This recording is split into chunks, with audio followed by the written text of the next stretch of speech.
मुझे गुरुजी से 2-3 एग्जांपल सुनने हैं जिससे आपको भी मालूम पड़े कि यहाँ पे पढ़ने का, इनके यहाँ पढ़ने का सबसे बड़ा बेनिफिट क्या है। तो आप मुझे वो गुरुजी एक बता रहे थे हार्ट वाली बात, तो वो बताइए, और दूसरी आपने वो ग्रेविटेशनल फोर्स वाली, अर्थ वाली बात है, वो बताइए जरा। हाँ, बहुत अच्छा है सवाल, बहुत अच्छा है। जब मैं मेडिकल कॉलेज में था, 1997 की बात है, 1997 की बात है। All India pre medical test में मैं क्वालिफाई किया। करीब 5 लाख बच्चे बैठते थे उसमें, लड़के लड़कियां, और उसमें 718 रैंक लेके कॉलेज में मैं पहला लड़का था जो उस कॉलेज को चुना, सीबीएसई के थ्रू, ऑल इंडिया के थ्रू।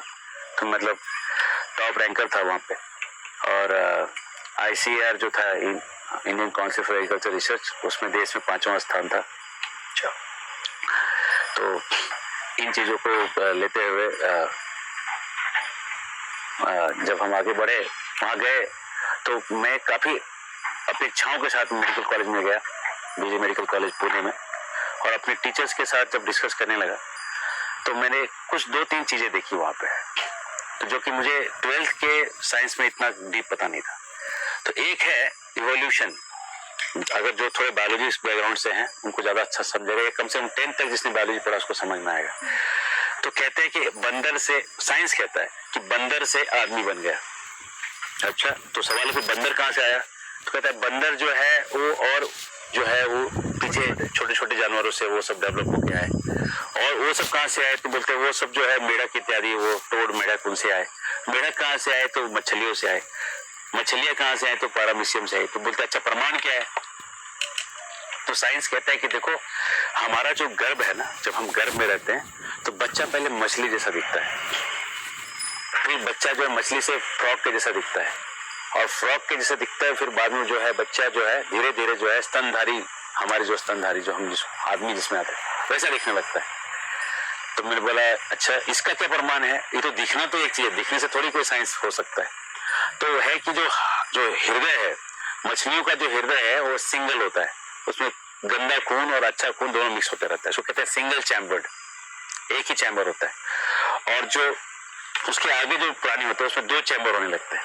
तो गंदा खून और ये थोड़ा थोड़ा सेपरेट होना चालू होता है। अभी भी थोड़ा थोड़ा मिक्सिंग हो रहा है, क्योंकि फाइनली उठाते हैं। तीसरा जो मेढक होता है उसमें 3 चैम्बर हो जाते हैं, 3 चैम्बर हो जाते हैं हार्ट। और जब चूहे इत्यादि जो है, गिनी पिग और जो आदमी है, सब स्तनधारी हैं, यहाँ पे 4 चैम्बर बन जाते हैं। पूरा अलग अलग खून हो जाता है, पूरा गंदा खून और अच्छा खून साफ अलग होता है। ठीक है, तो ये उन्होंने डेवलपमेंट बताया कि तो हमारे हृदय का जो डेवलपमेंट होता है, हमारे जो माँ के गर्भ में जो हम रहते हैं, तो पहले हृदय 1 चैम्बर का होता है, फिर 2 बनता है चैम्बर, फिर 3 बनते हैं, फिर 4 बनते हैं। तो बोला कि ठीक है। अब मेडिकल कॉलेज में जाने के बाद जब मैंने वहाँ पे मॉडल्स देखे, तो वहाँ पे पहले 2 पाइप बना हुआ है, और 2 पाइप जुड़ के एक सिंगल पाइप बन गई, और वो सिंगल पाइप फिर 2 पाइप बन गई, और 2 पाइप 4 में डिवाइड हो गई, और वही 4 जो है वो 4 पाइप बन गए, मतलब वो 4 चैम्बर बन गए हट के। तो मैंने अपने टीचर को सवाल किया कि यहाँ तो पहले 2 दिख रहा है, पहले ये मछली दिखा रहा है, फिर जाके पीछे गया, फिर वो आगे आया, तो आप इसको क्यों नहीं कंसीडर करते, ये 2 चैम्बर को आप कंसीडर क्यों नहीं करते, पहले तो 2 चैम्बर था। तो बोले वो उससे हमारी थ्योरी प्रूव नहीं हो रही। माता जी ने, मतलब हमारी मैम ने, हमारी जो टीचर थी, टीचर जी ने कहा हमें उससे हमारी थ्योरी प्रूफ नहीं होती, तो हमने इसलिए वो छोड़ दिया है। यहाँ से हमारी थ्योरी प्रूफ होती है, हम यहाँ से पकड़ते हैं, यहाँ से आगे का पकड़ते हैं। इसको कहते हैं अंदाजोलॉजी, अंदाज, अपना अपना अपना अपना अंदाज। साइंस भी एक आई मतलब एजम्पशन पे बेस्ड है, उसका बेस में ही लफड़ा है, और इतनी बड़ी और जो लोग डॉक्टर हैं उनके लिए मैं टेक्निकल 2 वर्ड बोल दूंगा। तो मेजोडर्म के 2 पाइप्स होते हैं, और जुड़ के मेजोडर्म का एक सिंगल पाइप बनता है, फिर वो 2 पाइप बनता है, फिर 3 पाइप। तो बेसिकली 2 चैम्बर से 1 से 2, 2 से 3, 4 ऐसा बनता है। तो वो थ्योरी का जो ऑन्टोजेनी रिपीट्स फैलोजेनी हैकेल का थ्योरी है, गलत है, ट्रू। नंबर 2, जिराफ की गर्दन लंबे कैसे हो गई। तो कहते हैं जिराफ ऊपर के पत्ते खाता था, खींच के गर्दन लंबी हो गई।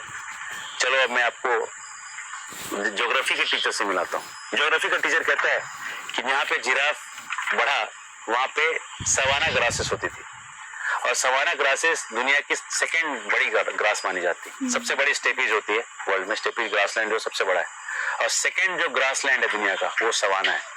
अब अफ्रीका जहाँ पे ये ग्रो हुआ जिराफ, वो है सवाना ग्रास, वहां ग्रो हुआ। सवाना ग्रास 1.5 मीटर ऊंची होती है। तो जब नीचे 1.5 मीटर ऊंची घास थी तो गर्दन खींच के ऊपर के पत्ते खाने की क्या जरूरत पड़ी?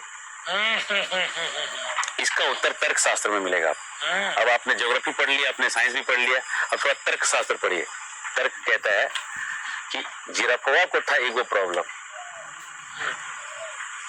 जिराफ को ईगो प्रॉब्लम था और नीचे घास नहीं खाता था, ऊपर का ही खाता था। और अगर नहीं खा पाया तो जो मरते हैं ना कुछ, तो बेचारा तड़प तड़प के मरता था घासों पे लेटा हुआ। बगल में हिरन चढ़ता हुआ जा रहा है, उसको तड़पता हुआ देख रहा है। खरगोश चढ़ता हुआ जा रहा है, उसको तड़पता हुआ देख रहा है।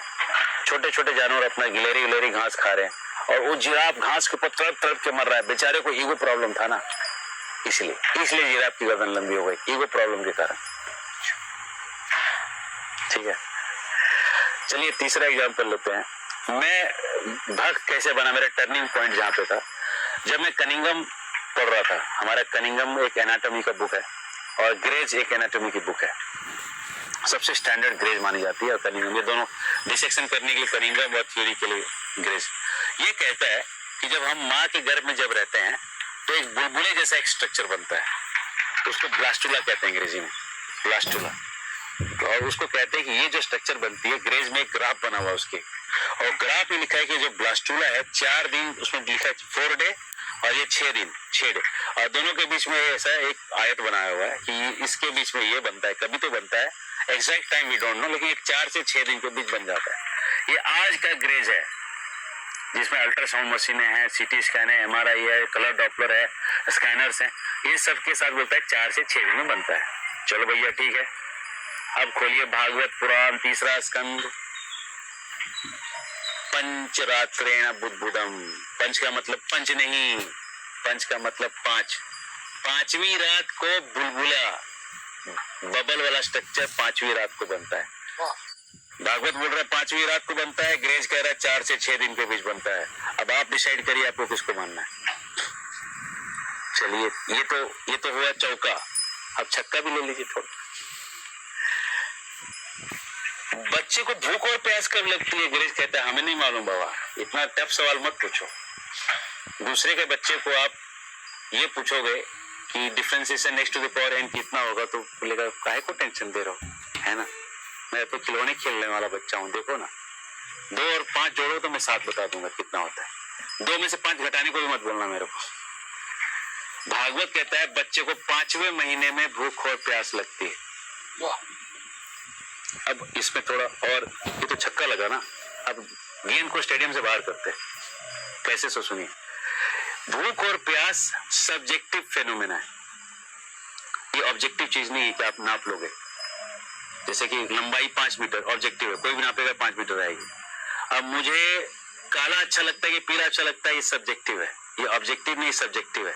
तो सब्जेक्टिव चीजों के लिए कोई मशीन नहीं बनी आज तक कि आपको बता दे, अरे जिंदा आदमी का, बाहर वाले आदमी का नहीं बता सकते कि भूख और प्यास लगी, अंदर वाले का छोड़ दो।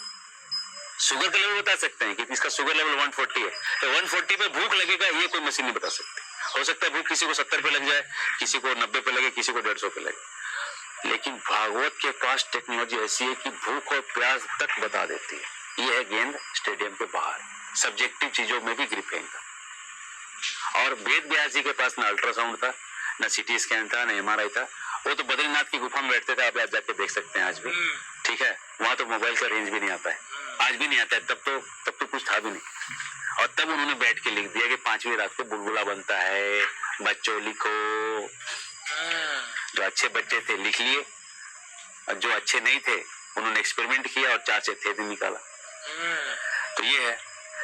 अब आप अगर ज्योतिष में जाते हैं और कहते हैं कि ज्योतिष शास्त्र कितना डेवलप्ड है, मेरा सवाल आज के वैज्ञानिकों से है कि मुझे एक एक्सपेरिमेंट का नाम बताइए जिसमें धरती की स्पीड आपने कैलकुलेट की हो। तो आपको मिलेगा नहीं, क्योंकि मैंने उसमें एक रिसर्च किया है। मैकलसन मॉर्ली एक साइंटिस्ट हुए, उन्होंने धरती का एक्सपेरिमेंट कर स्पीड निकालने के लिए एक्सपेरिमेंट किया।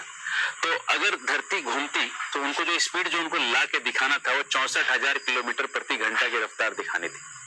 इतना रफ्तार दिखाने से इनके सारे थ्योरी सही चलेंगे, जो थ्योरी जो है उनके साइंस की। तो उनको दिखाना था 64,000 किलोमीटर प्रति घंटे की स्पीड दिखानी थी धरती की। तो उन्होंने निकाला 20 किलोमीटर के दायरे पे 4 बड़े बड़े लैबोरेटरीज बनाए, अरबों रुपए खर्च किया, और खर्च करके लाइट को यहाँ से वहां, वहां से वहां ऐसा घुमा के उन्होंने स्पीड चेक किया। तो स्पीड निकला 2 किलोमीटर प्रति घंटा। अच्छा, चाहिए था 64,000, आया 2। 64,000 चाहिए था, 2 आया। 2 तो बहुत कम आया ना। तो अब हुआ बहुत बड़ा विवाद हुआ साइंटिफिक कम्युनिटी में, क्या किया जाए। तो मिस्टर सैगनेक आए, डॉक्टर सैगनेक, SAGNAC, बहुत फेमस साइंटिस्ट है। उन्होंने बोला, मूर्खों, 4 अलग अलग जगह पैसे बर्बाद किए हो, एक जगह एक सिंगल माउंट टेबल बनाओ और सिंगल माउंट टेबल में सारे एक्सपेरिमेंट एक साथ करो। सारे अपर्चर्स को लाया गया और सिंगल एक बड़े लैब में सिंगल अपर्चर पे उसको इंस्टॉल करके, माउंट करके, उसको चढ़ा के एक्सपेरिमेंट किया गया। लाइट ऑन किया गया, स्पीड रीड किया गया, मूवमेंट्स रीड किए गए, और सैगनेक ने इक्वेशन निकाला, स्पीड निकला 0 किलोमीटर प्रति घंटा। थोड़ा कम हो गया ना। मतलब अर्थ घूम नहीं रहा है। तो जब उन्होंने फिर एक इक्वेशन दिया, और इक्वेशन दिया सैगनेक इक्वेशन, और सैगनेक इक्वेशन से सैटेलाइट उड़ता है। जितने भी सैटेलाइट दुनिया में उड़ते हैं सैगनेक इक्वेशन पे सेट करके उड़ाए जाते हैं। मतलब इक्वेशन जो सैटेलाइट उड़ा रहा है वो बोलता है कि अर्थ घूमता नहीं है, और फिर भी हमको बताया जा रहा है हमारी किताबों में कि अर्थ घूमता है, जबकि इक्वेशन जो बने हैं वो अर्थ घूमता नहीं है ये बेस रख के, और शास्त्र भी ये बोलता है कि अर्थ घूमता नहीं है। हरे कृष्णा, जयराम जी की बोलना पड़ेगा। कितनी बड़ी बात है साइंस की। जो ये जो बातें हम कर रहे हैं ये तो एक सैंपल है। तो हम क्या